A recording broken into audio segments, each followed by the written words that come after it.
Hello दोस्तों, यह है पार्ट सेकंड। प्रशासनिक कार्यों के लिए पत्र चावक रजिस्टर हमें किस प्रकार भरना है वह।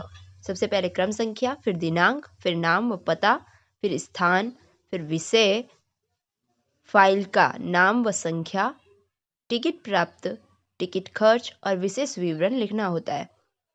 लेकिन इतना सब कुछ सारे स्कूल्स में नहीं लिखा जाता, सिर्फ डेट लिखी जाती है और वह नाम व पता क्या होता है, कौन से स्थान से और किस कारण से भेजा गया है। यह सूचना इस पत्र चावक रजिस्टर के अंदर हमें लिखनी होती है। फिर है पुस्तक अवदान रजिस्टर। बुक इशू कितनी, किस किस को, कब कब की गई है, उसके बारे में बुक इशू रजिस्टर के अंदर लिखना है। क्रम संख्या लिखनी है, डेट लिखना है, परिग्रहण क्रमांक लिखना है, प्रकरण किस टॉपिक की, किस टाइटल की है, फिर लेने वाले का नाम, फिर क्या कक्षा है, लेने वाला कौन सी क्लास का है, कौन सी डेट को इशू की गई है और किस दिन वह जमा करवा रहा है। यह पूरा एक इशू रजिस्टर होता है जो विद्यालय के अंदर होता है, विद्यालय अभिलेख के अंदर आता है।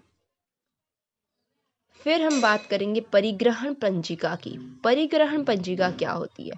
तो परिग्रहण पंजिका किस तरह भरनी है? सबसे पहले डेट लिख लेनी है, फिर उसके बाद में संख्या, फिर पुस्तक का नाम, कौन सी पुस्तक है, फिर उसके लेखक कौन है, फिर लेखक के बारे में हम उसका नाम लिखना है, फिर वो स्थान एवं प्रकाशक कहाँ का है, कौन सा पब्लिकेशन की यह बुक है उसके बारे में लिखनी है, फिर कौन से डेट को ली गई यह बुक वो लिखना है, कौन से ट्रेडर्स से कहाँ से ली गई, इसके बारे में इसके अंदर परिग्रहण अवदान पुस्तिका के अंदर लिखना होता है।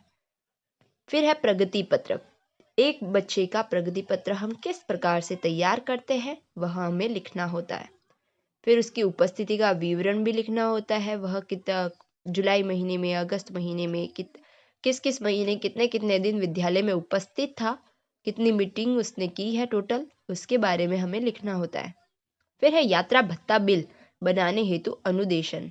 यात्रा भत्ता बिल हम किस प्रकार बनाएंगे? बिल संख्या, यात्रा भत्ता बिल के लिए, फिर उसका वाउचर संख्या, भुगतान, महालेखाकार के कार्यालय हेतु, ये सब कुछ हमें भरना होता है। यह हमें आप देख पा रहे हैं, ठीक इसी प्रकार से भरना है। इसके बाद में हमने लिखा है कि यात्रा भत्ता बिल हमें किस प्रकार से एक शिक्षक का तैयार किया गया है। वह हमने लिखा है कि कौन से स्थान से उन्होंने कहाँ तक यात्रा की है, क्या समय था, किसके माध्यम से यात्रा की गई है, कितना शुल्क लगा है, कितना किलोमीटर था। ये पूरी एक भत्ता एक शिक्षक के लिए तैयार किया गया है कि उन्होंने स्कूल से रिलेटेड यात्रा की है तो उन्हें वह यात्रा भत्ता मिलता है। इसके लिए यात्रा भत्ता बिल तैयार किया गया है। फिर है भुगतान पत्र। भुगतान पत्र हमें भरना है, तो इसमें सबसे पहले मंथ का नाम लिख रखा है ऊपर, तो वो मंथ हमें भरना है। फिर उन्होंने भुगतान हो गया है, इन्होंने जो भी यात्रा भत्ता जो बिल था वो भरा है, इसलिए भुगतान हो गया है उसके बारे में लिखा गया है। कितने पैसे भुगतान हुए, जिस प्रकार से यहाँ पर खाली कॉलम दे रखे हैं ठीक उसी प्रकार से हमें भरना है। इसके बाद हम बात कर रहे हैं मासिक व्यय विवरण की। मासिक कौन कौन सा व्यय होता है उसके बारे में, बिल नंबर, बिल संख्या, कोष संख्या, सवेतन, यात्रा व्यय, कितना व्यय हुआ है, विद्यालय से कितना व्यय हो रहा है, उसके बारे में कितने खर्च हो रहे हैं, कौन कौन सी डेट को खर्च हो रहे हैं, टोटल क्या रहा, इसके बारे में हमें इसके अंदर लिखना होता है। फिर भुगतान पत्र, भुगतान पत्र कितना, किस किस शिक्षक को कब कब हुआ है, उनका पद क्या है, टोटल कितना हुआ उनका, ये सब हमें लिखना होता है। फिर है वेतन बिल। वेतन बिल के लिए एक शिक्षक के कितना वेतन आता है किस प्रकार से कितना महंगाई भत्ता मिलता है, अवकाश वेतन मिलता है या नहीं मिलता है, मकान का किराया मिलता है, वो सब टोटल मिला करके योग कितना होता है, वह हमें एक वेतन बिल एक शिक्षक का तैयार करना है। वेतन बिल के लिए हमें सारी जितनी भी, जैसे मकान का किराया मिलता है तो टोटल जितना मिलता है उन सभी को लिख करके योग लिखना है कि एक शिक्षक के कितना वेतन एक महीने में प्राप्त करता है। फिर है मेडिकल के लिए, कोई शिक्षक है वे मेडिकल पर जा रहे हैं तो मेडिकल के लिए उन्होंने मेडिकल साइन करवाया है तो वो किस प्रकार से करवाते हैं, इसके बारे में हमें मेडिकल बिल भरना है।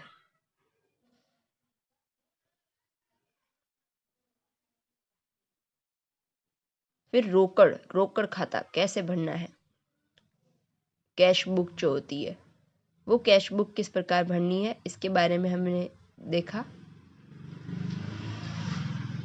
अवकाश हिसाब, कोई शिक्षक है, कोई अध्यापिका है, उनका अवकाश हिसाब लिखा गया है कि वो कब से कब तक अवकाश पर थी और कितने दिनों के अवकाश पर थी। इसके लिए हमने ये पूरा तैयार किया गया है। शिक्षक को पीएल और सीएल दो मिलती है।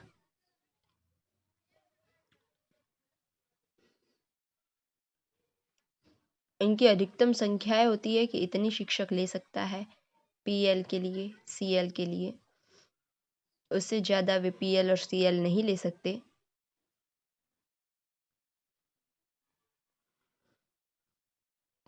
इसके बाद है पुस्तक कक्ष अकाउंट, जो चल रहा है वहाँ पर खाता चल रहा है पुस्तक कक्ष का, तो वो कौन सी पुस्तक कब खरीदी गई तो उसके लिए कितना पैसा खर्च हुआ, उसकी रिसिप्ट नंबर लिखे गए हैं।